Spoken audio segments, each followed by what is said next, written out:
100% perfect शरीर हो सकता है?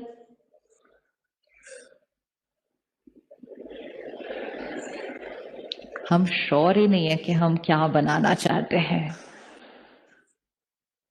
हम कलयुग के ऐसे दौर से गुजर रहे हैं जहां कुछ अचानक अचानक बातें आती जाती हैं।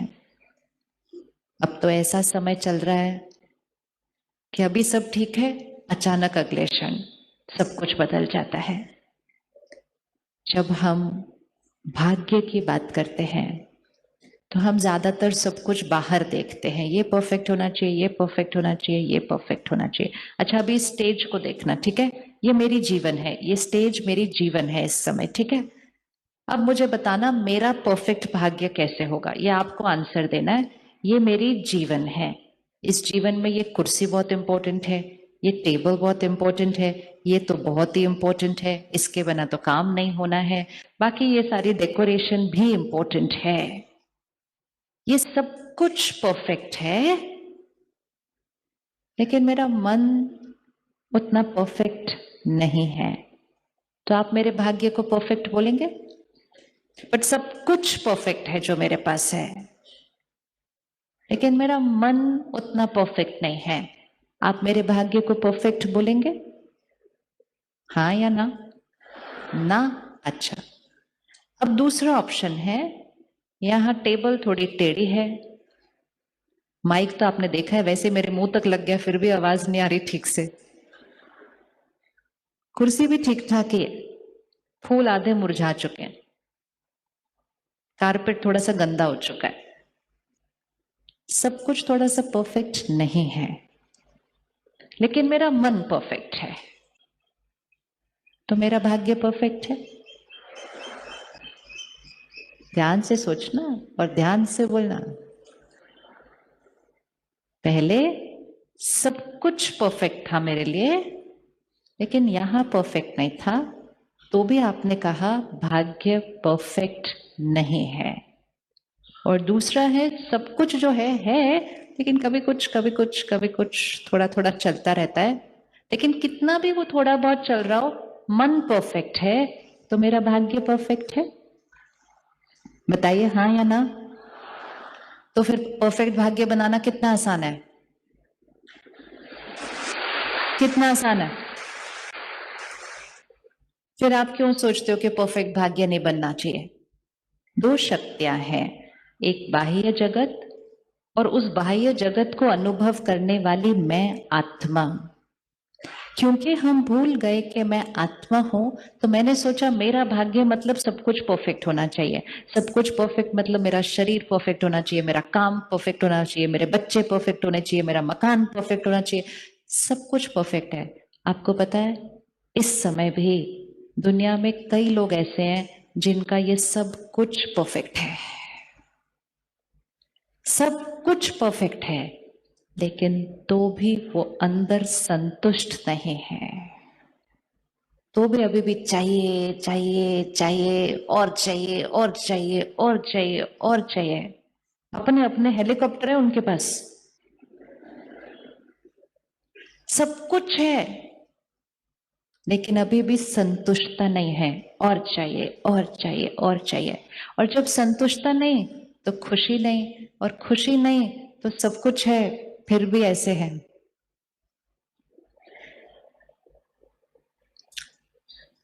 और कुछ होते हैं जिनके पास कुछ कुछ सब कुछ ठीक ठाक है, लेकिन कहते हैं हम संतुष्ट, मुझे किसी से कुछ नहीं चाहिए, हम सबको देने वाली आत्मा है, हम तो सिर्फ सेवा करते हैं। उनके हाथ ऐसे होते हैं। तो किसको ज्यादा भाग्यशाली बोलेंगे? जिसका हाथ ऐसे, हाथ मतलब बुद्धि रूपी हाथ, ऐसे वाला या ऐसे वाला? कैसा वाला चाहिए? ऐसे वाला। तो श्रेष्ठ भाग्य अर्थात, श्रेष्ठ भाग्य अर्थात ये नहीं कि मेरे पास और पैसा, मेरे पास और पैसा, मेरा शरीर और परफेक्ट, मेरे बच्चे और परफेक्ट। नहीं, हम कलयुग के समय से गुजर रहे हैं। मौसम जैसा होता है, परिस्थितियां वैसे ही आएंगे। अगर सर्दी का मौसम है तो ठंड होगी ही, हम नहीं बोल सकते ठंड क्यों हो रही है, बारिश के मौसम में हम नहीं बोल सकते बारिश क्यों हो रही है, कोविड के समय हम ये नहीं बोल सकते कोविड क्यों है। लेकिन जब कलयुग का समय चलता है तो बाहर सारी चीजें परफेक्ट हो ये जरूरी नहीं है।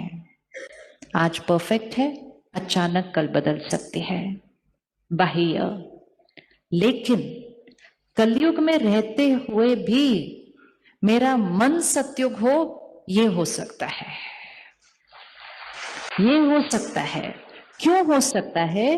क्योंकि वो एक ही चीज है जो सिर्फ और सिर्फ मेरे कंट्रोल में है, उसके ऊपर दुनिया का प्रभाव नहीं पड़ता है।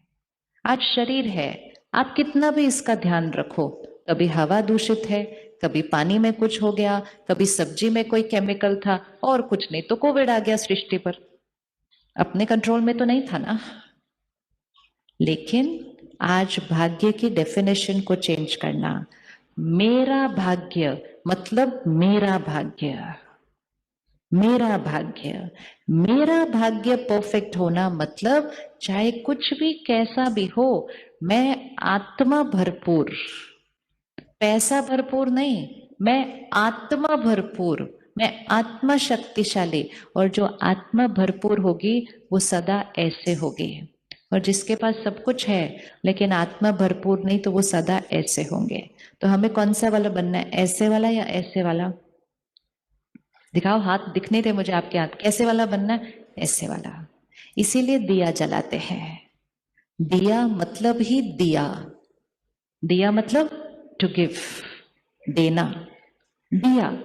और हर समय हमने बचपन से सुना था, जब तक दिया जलता रहेगा तब तक सब कुछ शुभ होगा, दिया बुझा तो अशुभ हो जाएगा। तो हम क्या करते हैं, घर में दिया जलाते हैं और थोड़ा सा वो हिलने लगता है तो उसको बचाने जाते हैं। वो वाला दिया अगर बुझ भी जाए तो कुछ नहीं होता, अभी देखो सारे बुझ गए, चले गए अंदर दिया है। ये वो सिंबॉलिक होता है, वो हमें जीवन जीने का तरीका सिखाता है कि दिया, मैं आत्मा देने वाली शक्ति हूं। ये दिया जब बुझ जाता है ना तब जीवन अशुभ होता है। ये दिया जलता रहे कि मैं सबको देने वाली आत्मा हूं, मुझे किसी से कुछ चाहिए नहीं, देना देना और देना। और जो देने वाला होगा उसका भाग्य सदा परफेक्ट, सदा परफेक्ट। क्योंकि इच्छाएं, एक्सपेक्टेशंस, हर्ट, नाराजगी, उदासी, ये सब फिनिश्ड, ये सब फिनिश्ड। तो हम रेडी है परफेक्ट भाग्य के लिए। परफेक्ट भाग्य मतलब ये नहीं कि मेरा शरीर परफेक्ट होगा, लेकिन परफेक्ट भाग्य मतलब शरीर कितना भी बीमार, मैं परफेक्ट हूं उसका इम्परफेक्ट शरीर के अंदर। और ऐसे लोग हमें मिलते हैं सारा दिन। आप सब किसी को जानते होंगे जिसको 100 बुखार है, लेकिन वो कहेगा हाय मैं बीमार, मैं बीमार, मैं बीमार, मैं बीमार। शरीर को क्या हुआ है? सिर्फ 100 बुखार, लेकिन आत्मा कितनी परेशान है, दुखी है, उसके भाग्य को क्या कहेंगे? और किसी को आप मिलेंगे जिसको कैंसर की लास्ट स्टेज है, लेकिन चेहरा इतना खुशहाल है, कहते क्या फर्क पड़ता है, जब तक जी रहे हैं मौज में जीना चाहिए, फिर आगे जाएंगे वो भी खुशी से जाएंगे, डरने की क्या बात है। कौन सा भाग्य ज्यादा श्रेष्ठ है? कौन सा भाग्य ज्यादा श्रेष्ठ है? तो भाग्य को कभी भी बाहर नहीं चेक करना है। कुछ हैं जिनके पास इतना धन है, इतना धन है, लेकिन सोच छोटी है, कहते नहीं कम है और चाहिए, आज इतना नुकसान हो गया, उसने मेरा आज इतना नहीं दिया, खुश नहीं रहते। और किसी के पास बहुत कम है अमाउंट में, कहते हैं भरपूर है, रोज दाल रोटी खा रहे हैं, प्रभु के गुण गा रहे हैं, और क्या चाहिए हमारे को लाइफ के अंदर। तो भाग्य किसका श्रेष्ठ करेंगे? लेकिन क्योंकि हम भूल गए कि मैं कौन हूं, तो हम भाग्य को बाहर ढूंढते गए। कलयुग के अंतिम समय में बाहर परफेक्ट हो पता नहीं, क्योंकि बाहर हमारे कंट्रोल में नहीं, लेकिन ये परफेक्ट हो वो कंप्लीटली हमारी चॉइस है। वो पावर हमें क्रिएट करने हैं। रेडी वो पावर क्रिएट करने के लिए? आपको चाहिए ना परफेक्ट भाग्य बनाना है? फर्स्ट इक्वेशन, ये होमवर्क है, आज से हमने करते जाना है। फर्स्ट इक्वेशन, कभी भी किसी भी परिस्थिति में चाहे परिस्थिति एक छोटी सी चीज हो या परिस्थिति बहुत बड़ी बात हो, वो सिर्फ एक प्रॉब्लम है। जैसे हम स्कूल में इक्वेशन सीखते हैं, हमें सिर्फ इक्वेशन पढ़ के जाना है एग्जाम में। प्रॉब्लम तो कोई भी आ सकती है, प्रॉब्लम हमें पहले नहीं पता, इक्वेशन पता है। इक्वेशन राइट हो, हम प्रॉब्लम को सॉल्व कर लेंगे। लेकिन अगर इक्वेशन ही रॉन्ग हुई तो छोटी से छोटी प्रॉब्लम में भी हम फेल हो जाएंगे, क्योंकि मेरी इक्वेशन ही रॉन्ग थी। तो लाइफ की सबसे इंपॉर्टेंट इक्वेशन जो हमने रॉन्ग कर दी है, जिसकी वजह से हर छोटी बात बड़ी प्रॉब्लम लगने लग गई है, वो इक्वेशन है हमने सोचा, उनकी प्रभाव, उनका व्यवहार, वो बात मेरे मन की स्थिति को बनाती है। और इसलिए हमारी आजकल भाषा क्या हो गई है, उसकी वजह से मैं परेशान हूं, उसकी वजह से मुझे चिंता है, उसने ऐसा कर दिया इसलिए मैं दुखी हूं, उसकी वजह से मैं खुश हूं, उनकी वजह से मैं शांत हूं। मतलब सब कुछ जो यहाँ है वो किसकी वजह से है? ये एक इक्वेशन गलत हो गई है। आज इस इक्वेशन को चेंज करते हैं, और जैसे ये इक्वेशन चेंज हुई, आपकी लाइफ की सारी प्रॉब्लम्स, बड़ी से बड़ी भी बहुत छोटे होकर ऐसे खत्म हो जाएगी, क्योंकि इक्वेशन करेक्ट होनी चाहिए। अब चेक करें, अगर कोई आपके साथ गलत व्यवहार करता है, क्या आप शांति और स्थिरता से उसका जवाब दे सकते हैं? पॉसिबल है? है पॉसिबल? Not possible? है या नहीं है? है। देना चाहिए या नहीं देना चाहिए? क्योंकि कई लोग होते हैं, मैं क्यों चुप रहूं, मैं ही क्यों चुप रहूं, और चुप रहूं तो कितनी बार मैं ही रहूं? उतनी बार रहे जितनी बार अपना श्रेष्ठ भाग्य बनाना चाहते हैं। जिस दिन गंवाना चाहते हैं उस दिन जोर से जवाब दे देना, सिंपल बात है। हम दूसरों के लिए नहीं चुप हो रहे, हमें लगता है एहसान कर रहे हैं हम दूसरे के ऊपर शांत रहकर। हम जो कुछ कर रहे हैं सिर्फ और सिर्फ किसके लिए कर रहे हैं?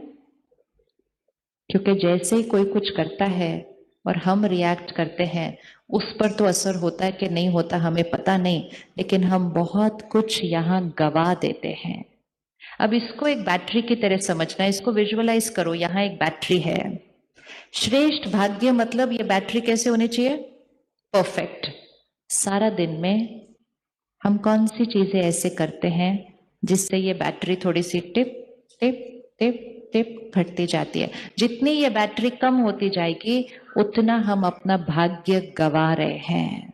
सब कुछ होगा लेकिन सुकून नहीं होगा, खुशी नहीं होगी, संतुष्टता नहीं होगी, क्योंकि मैंने इस बैटरी को गवाया। चलिए आप चेक करिए और बताइए, हम सारा दिन में कौन सी चीज ऐसे करते हैं जिससे ये बैटरी थोड़ी सी कम होती है? दो चार चीजें बताओ, ताकि हम दो चार तो आज पूरी करें चैप्टर, कौन से खत्म करने हैं। कौन से हमारे संस्कार इस बैटरी को थोड़ा सा घटाते हैं? बताइए, आपने बताना है। ये कोई भी बता सकता है? हाँ जी। कंपैरिजन, वन, बहुत इंपॉर्टेंट। कंपैरिजन लिस्ट बनाना अपने होमवर्क की। कंपैरिजन। दूसरा, जेलेसी। हाँ। हाँ जी। रिएक्शन, रिएक्शन मतलब गुस्सा करना, है ना? हाँ। तीसरा